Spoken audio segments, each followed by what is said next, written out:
Musim kemarau tahun ini mulai terasa dampaknya. Sebagian wilayah di Semarang, Jawa Tengah kini mulai dilanda kekeringan. Untuk memenuhi kebutuhan air bersih, warga membuat belik atau sumur buatan di pinggir sungai. Warga terpaksa harus turun naik perbukitan untuk bisa mendapatkan 2 ember air bersih. Meski kebiasaan ini cukup memberatkan, namun warga mengaku pasrah menjalani kesulitan ini. Musim kemarau akan berlangsung hingga beberapa bulan ke depan dan diperkirakan wilayahnya akan semakin meluas. Sementara itu di Bantul, Yogyakarta, debit air di sejumlah mata air selama 2 pekan terakhir sudah berkurang. Akibatnya 30 dusun di 6 desa kecamatan Glingo, Bantul terancam krisis air bersih.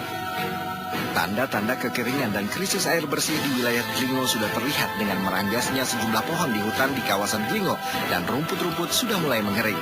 Selain itu, debit air sumur-sumur warga juga terus berkurang. Air di dalam sumur sedalam 30 meter hanya tinggal sedikit.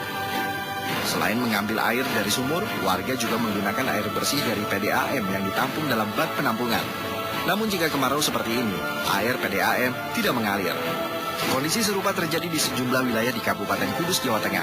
Di Desa Kutuk, Kecamatan Undaan, sebagian besar lahan yang ditanami kacang hijau saat ini separuhnya sudah mati. Ini diakibatkan tendon air yang biasa dibuat petani di dekat sawah mereka sudah lama kering. Tak hanya itu, sungai yang selama ini dimanfaatkan petani untuk menyiram tanaman juga sudah tak ada airnya sama sekali. Krisis pasokan air bersih di Pulau Jawa akan bertambah parah dalam 10 tahun ke depan. Tahun 2020 mendatang, pasokan air bersih diperkirakan akan habis. Krisis pasokan air terparah diperkirakan akan terjadi di kota Jakarta. Bahkan beberapa kota lain seperti Surabaya dan Semarang juga diprediksi akan mengalami hal serupa. Jika benar terjadi, kemungkinan besar Indonesia akan mengimpor air bersih. Cara ini menjadi langkah terakhir bila masalah krisis air bersih tak bisa diatasi juga. Pasalnya hingga kini pemerintah belum melakukan upaya antisipasi. Kalau import ya mungkin nanti sekarang kalau import air yang kualitas tinggi ya. Namun mungkin kita belum terpikir mekanismenya dan itu seperti apa.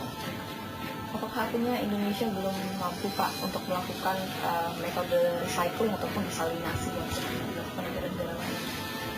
Itu pilihan terakhir ya. Menurut saya lebih bagus kita antisipasi. Ini sebetulnya belum akhir the end of the world ya, bukan ya. Jadi ini sebetulnya kalau setelah ini kita serius, semua gubernur se-Jawa kumpul, beberapa bupati yang wilayahnya dominan terhadap persoalan air kumpul, saya kira masih bisa diatasi. Yang penting begini, kita ini kan sekarang pemegang kuasa, ini kan tersebar.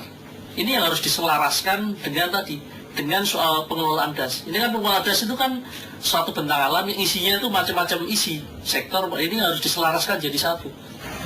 Krisis pasokan air bersih di Pulau Jawa disebabkan karena permintaan dan kuota pasokan air bersih tidak seimbang.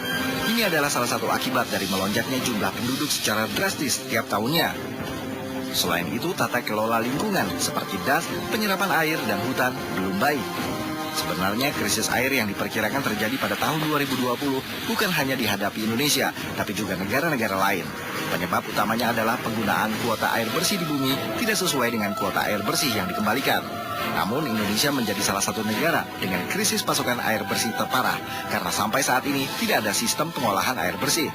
Padahal beberapa negara seperti Singapura dan Arab Saudi sudah melakukan antisipasi krisis air.